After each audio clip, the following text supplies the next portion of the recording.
make them part of our history. This problem of livestock, rustling and banditry will come to an end. I also said, and I do reaffirm those words today, that 2023 is the year where, as a country, we are going to make the turning point in the fight against the primitive, barbaric, and murderous behavior of cattle rustling. For a long time, these criminals have been using some spaces within parts of our country which are difficult terrain spaces, inaccessible, and generally uninhabited. It has, over the years, it became very difficult for security agencies to mop bandits from these places. And when I made the orders that we made on 12th of March at the Malasso escarpment, we did gazette certain areas as disturbed and dangerous and requested the public, if there was at all any member of a law-abiding member of the public, to vacate those places. We were not speaking to bandits, we were speaking to any member of the public who could have been in those spaces. And because of the culture of impunity, many of these bandits thought we were playing games. And some of members of the public whom we suspect could have been family members of these criminals heeded the 24-hour notice, and therefore we did promise that any Kenyan who was legitimately affected as a result of the movement will be resettled. And therefore, in our next phase, we're going to look at if any genuine cases of displacement were caused.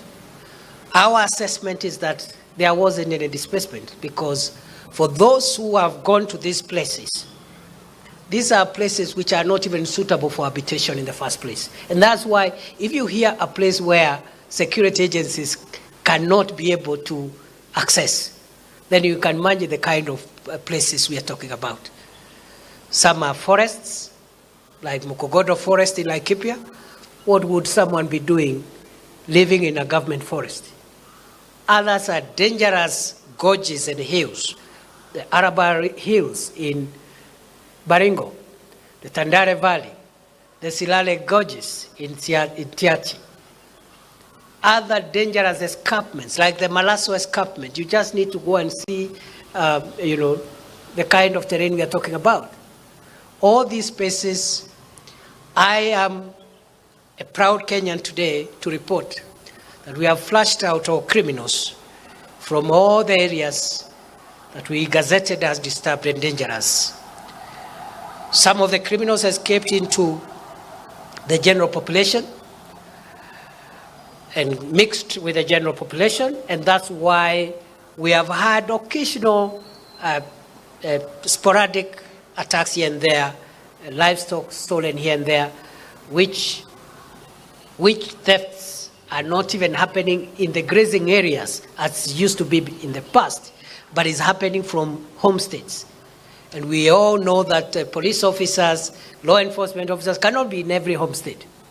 But I also want to report that whenever there have been attacks, we have made significant strides in recovery of stolen livestock. 2 weeks ago, I was in Laikipia North to celebrate our officers there who were able to recover within 12 hours a whole, about 76 heads of cattle which had been stolen in that part with no casualties, and on the side of our officers. And we have had many other instances of recovered livestock. We still have a number of livestock which have been stolen during the period under review, which we are still tracking, because what the criminals do is when the livestock is stolen, they divide it into small numbers and scatter in different directions. But we are tracking them. I've been to Samburu, I think 8 days ago or thereabout, and there was an incident there, and we have recovered a significant portion of the herd which was stolen there of goat and sheep.